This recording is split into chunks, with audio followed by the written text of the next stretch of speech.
السلام عليكم ورحمة الله وبركاته. ازيكم وعاملين ايه؟ هنعمل مع بعض النهاردة الجلاش باللحمة المفرومة او البوريك التركي اللي مفيش عزومة بتخلى منه. هنعمله خفيف وطري ومورق وفيه سنة قرمشة، وهيكون خفيف معانا ومش غرقان مواد دهنية، وطريقته مفيش اسهل منها ولا اسرع منها. اتبعي الطريقة وان شاء الله هتعجبك وهتعتمديها على طول. يلا نشوف الطريقة والمكونات. بس قبل ما نبدأ ما تنسيش تحط لايك وشير لكل حبايبك، ونسمي بالله ونصلي على الرسول. اللهم صل وسلم وبارك عليك يا سيدي يا رسول الله. انا هستخدم في الجلاش بتاعنا النهارده يا بنات نص كيلو من اللحمه المفرومه، وعليهم بصلايه كبيره، وعليهم قرنين فلفل، واحد احمر وواحد اخضر، او لو مفيش احمر عادي، او لو مفيش اخضر برضو عادي، اي فلفل متوفر عندك. وهنزل في الطاسه بتاعتي بمعلقه من السمنه ومعلقه من الزيت، وهبدا انزل بالبصلايه زي ما انتم شايفين كده. انا هخليها تدبل يا بنات، هي والفلفل فقط لا غير، يعني تدبل بس لونها يصفر شويه، مش هحمرها قوي. عايزه تديها صدمه وتنزليها في الطاسه الاول مفيش مشكله، بس انا بحب الطريقه ديت وبفضلها. بحس ان الصوص بتاع البصل والفلفل بيتغلغلوا كده جوه اللحمه المفرومه، وبيبقى طعمها قمه في الجمال. لو عايزه تديها الصدمه مفيش مشكله. وهنزل عليهم دلوقتي بعد ما بدات البصلايه تصفر معايا، هنزل عليهم بنص كيلو من اللحمه المفرومه. وطبعا اللحمه المفرومه دي سواء هتحطي بقى نص او سواء هتحطي ربع حسب ما انت ما عايزه، بس انا بقولك على المقدار اللي انا استخدمته بالظبط. وهنزل عليهم بمعلقه من السبع بهارات، وهنزل عليهم بمعلقه من البابريكا، كل دي معالق صغيره من بتاعه التوابل يا بنات. وهنزل عليهم بمعلقتين ملح، وطبعا الملح دوت حسب الرغبه. وهنبدا نقلبهم زي ما انتم ما شايفين كده. هنبدأ نحطهم على نار هادية ونغطيها ونسيبها تستوي مع بعضها. وانا هنا يا بنات هستخدم لفة ونص من الجلاش. لفة الجلاش بتبقى نص كيلو، فانا كده هستخدم كيلو الا ربع في الوصفة بتاعتنا دي. بس اهم حاجة تبدأي ان انت تلفيهم بحاجة كده، بقماشة نظيفة او بفوطة نظيفة. هنا هنبدأ نعمل التشريبة بتاعتنا. تمام كده. كوباية من اللبن، هنزل عليهم بنص كوباية من الدهون، ربعها سمنة وربعها زيت. انا كنت لسه مسيحة السمنة، ودي المرطة بصوا يا بنات في الكوبايه، يعني هتخلي ريحتها زي الفل. وهنزل عليهم ببضايه، وهنزل عليهم بمعلقه دقيق كبيره، وهنزل عليهم بمعلقه من الملح، طبعا الملح ده حسب ما انتي ما عايزه. وهنزل عليهم بمعلقه صغيره من البابريكا ومعلقه صغيره من الفلفل الاسمر. وهنبدا نقلب الخلطه بتاعتنا دي. الخلطه دي يا بنات لو في الصيف هتبقى معاكي متجانسه يعني زي الفل، لكن لو في الشتاء بتبدا تمسك معاكي السمنه شويه، فانت كل شويه هتاخدي لازم تقلبيها، سواء صيف او شتاء لازم تقلبيها، لان في الشتاء بتبقى يعني متكتله كده وماسكه نفسها شويه، انما في الصيف بتبقى كلها سايحه مع بعضها.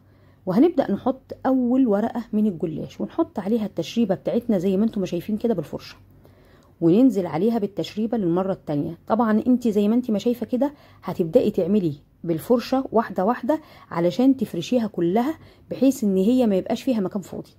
انا بحط تحت الجلاش يا بنات مشمع زي ما انتم ما شايفين كده خفيف، كاني بعمل سويس رول عشان يسهل عليك اللف. وبحط 4 ورقات بالظبط من الجلاش بتاعنا. تمام كده. واخر ورقه انا بمسحها مسحه خفيفه ما بغرقاش، مش عايزه تحط لها مفيش مشكله، ممكن تسيب الورقه دي كده. وهبدا انزل باللحمه المفرومه بتاعتي. انا بعمل الجلاش بتاعي يا بنات بعملها بعرضها، وبنزل عليها بشويه من الجبنه الرومي وشويه من الجبنه الموتزاريلا، وببدا اعملها رول زي السويس رول بالظبط.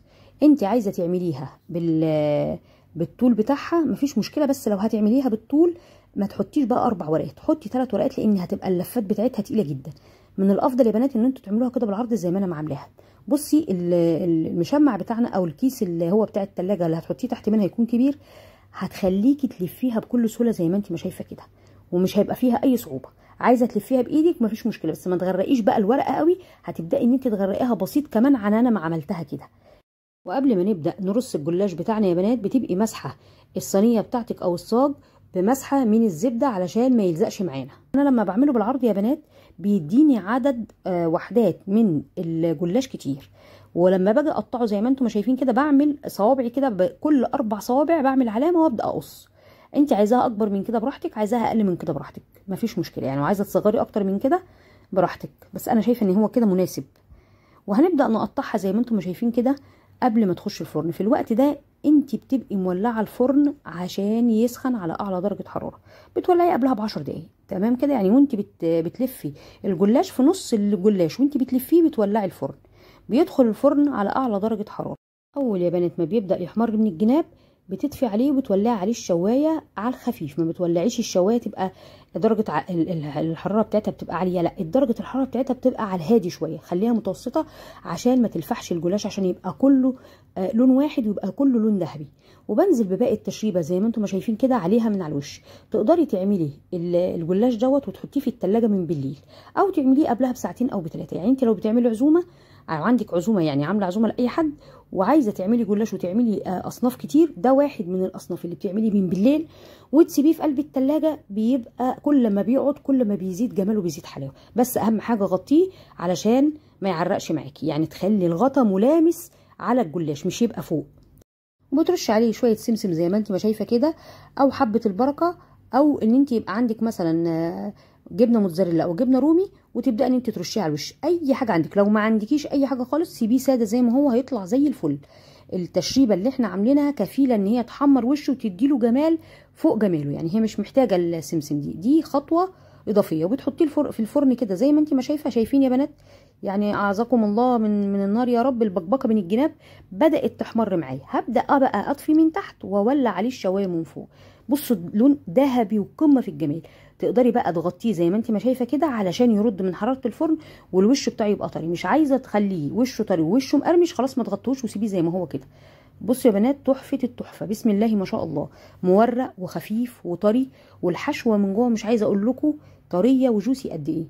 يعني التوريقه كمان بتاعته قمه في الجمال. هفتح معاكم واحده دلوقتي ونشوفها مع بعضينا ونشوف التسويه من تحت. بصوا يا بنات على التسويه من تحت، ذهبي ولونه قمه في الجمال. اللي من فوق زي اللي من تحت. اهم حاجه يا بنات التسويه زي ما قلت لكم، تاخدوا بالكم منها، يعني ما تخرجوش، لان انا كتير بخرج وبنسى وبسيب الشوايه دي لوحدها كارثه. طالما شغلتيها هي ما بتاخدش ثواني، فطالما هتشغليها يبقى تقعدي جنبها. وبنفتحها زي ما انتم شايفين كده. بصوا الطراوه، انا بفتحها لكم سخنه. بصوا البخار اللي بيطلع منها يا بنات، سخنه والله، سخنه سخنه يعني. اهو بصوا عامله ازاي، بصوا ملبن بتتقطع معاكي. بص القمه في الجمال. انا شايفه يا بنات ان السمنه اللي احنا حاطينها هي والزيت كفيله قوي وحلوه قوي. في ناس بتحطها كوبايه كامله، انا شايفه ان نص كوبايه حلوه قوي. يا ريت تلتزموا بالمقادير اللي انا عملتها دي، وان شاء الله هتعجبكم ومش هتعتمدوا غير الطريقه دي، بحيث ان هو ما يبقاش تقيل وانت بتاكليه او تجزعي منه. وبكده وصفه النهارده تكون خلصت. يا رب تكون عجبتكم. لو عجبتك الوصفه يا ريت ما تنسيش تحطي اللايك والشير لكل حبايبك. واللي لسه ما اشتركش يا ريت يشترك ويفعل زر الجرس على الكل عشان يوصلوا مني كل جديد. واشوفكم في فيديو جديد ووصفه جديده، واترككم في رعايه الله وامنه. والسلام عليكم ورحمه الله تعالى وبركاته.